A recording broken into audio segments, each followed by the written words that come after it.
and welcome to another episode of the Cook Memorial Public Library podcast, where we invite you to spend a few minutes with the staff at Cook Library. I'm Lindsay Barber Petticourt, and I'm here today with the manager of our Popular Services Department, Andrea Larson. Thanks for being back on the podcast, Andrea. It's good to be here. Thank you. So, summer is underway, and for many, that means turning to the tried and true beach read for their reading. There's no better escape than a compelling story, so Andrea is here to share with us a variety of guaranteed page turners. So you have a variety of titles that you're going to share with us today, right? I do. Yeah, I tried to pick titles that are in a whole bunch of different genres, so there should be something for everyone on this list. That sounds great. Let's get started with maybe your favorite of the titles that you have with you today. Oh, gosh. I think my favorite is just a pure adrenaline action-adventure page-turner. Okay, yes. Because it was fun to read. It's called Gale Force, and the author's name is Owen Laukinen. Okay. I think I pronounced that right. I'm not sure, so apologies to the author if I didn't. But anyhow, this is a book, if you like Clive Cussler, or any kinds of books with action on the high seas. Okay. This is for you, because in this story, a giant cargo ship founders off the coast of Alaska. And a young woman named McKenna Rhodes brings in her salvage vessel to save it. Now, something that I did not know, but the law of the sea says that you can keep whatever you find out in the open seas. Really? Yeah. I didn't know that either. Yeah, so these salvage vessels can make a whole lot of money in recovering one of these giant cargo ships. So our heroine, McKenna, she is looking for a big payout, but really high risk in trying to recover this ship. And she's inherited this salvage vessel from her dad. It was her father's business. She grew up with it. Her father passed away in a tragic accident, and now the business is sort of teetering on the edge. So if she can pull off salvaging this cargo ship, she can save her own business. Okay. So high stakes for her personally. Yes. And she is a terrific, strong heroine. It's a great page-turner of a book because there's a lot of things that they don't know about this ship that is sinking. Okay. Like a stowaway and some stolen cash. So, yeah, it's a great, fun, super fast, exciting read. That sounds like lots of fun. So that's our high-stakes thriller that we have on our list. Yes. I'm assuming we have something maybe on the opposite end of the scale as well? We do. You got it. This one is a gentler historical fiction book, and it's called Dear Mrs. Bird, and the author is A.J. Pierce. This book is set in World War II, so it's for anyone who likes that time period, but it's not one of those heavy, traumatic World War II books. Okay. This one is more of a delightful, quick read. It's got a light tone and a really hopeful ending. It's about a young woman who goes to work for a women's magazine, and she is working for the lady who does the letters to the editor. Okay.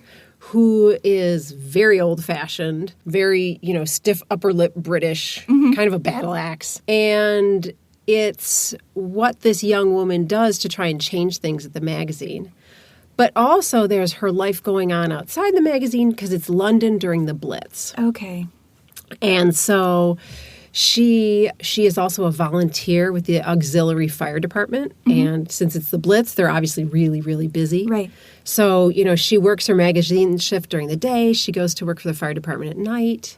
And there's plenty of tragedy that's happening there, too. But at the end, it's a book about friendship and bravery on the home front. And it's actually really witty, too. So just a delightful kind of a read. That sounds just lovely. Yeah, it is. So Dear Mrs. Bird obviously takes place in England. I believe we have another title on the list that also takes place in modern-day England. Is that correct? Yeah, you got it. And it's also very light and witty. This book is How Hard Can It Be? And the author is Alison Pearson. You might remember her first book from, a ways back, probably 15 or more years ago. It was called I Don't Know How She Does It. about a young working mom trying to juggle family and her job. And this is the sequel to that. Okay. So it picks up with the same character 7 or 8 years down the road in her life. So Kate Reddy, the main character, she's a 49-year-old mom who goes back to work after her husband is laid off. Mm-hmm. And she gets the job. It's at her old financial firm. And she gets it by lying about her age. Oh. Which is pretty funny in itself.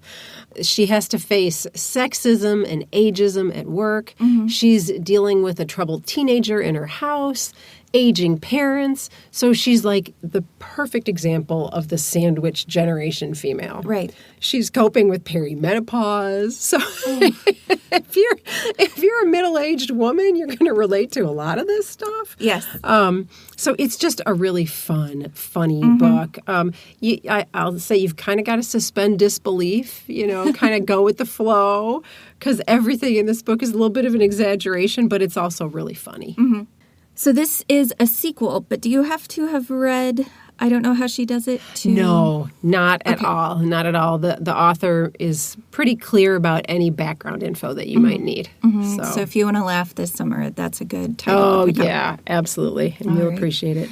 On to something maybe a little bit heavier from a local author. Is that correct? Yes. Okay. Yes. It's Rebecca Mackay's latest book. It's called The Great Believers. Mm-hmm. And shameless plug, Ms. Mackay is going to come and visit us in our Authors Out Loud series on October 23rd. So mark your calendars. That's exciting. Yeah. So anyways, yes, she's a local fiction author, and her 2 previous books have done well, but this title is really her breakout. She's been everywhere in the media lately. And the book explores the effects of the AIDS epidemic on the gay community in Chicago. It has 2 storylines. One in 1985 and one in 2015. And it goes between Chicago and Paris. And it's tracing the impact of AIDS on the family and the friends of a man named Nico Marcus, who passed away of the disease at the start of the book in 1985. Okay. It's just an epic, sweeping book because, it's covering this 30-year time period. It's really thoughtful, really moving.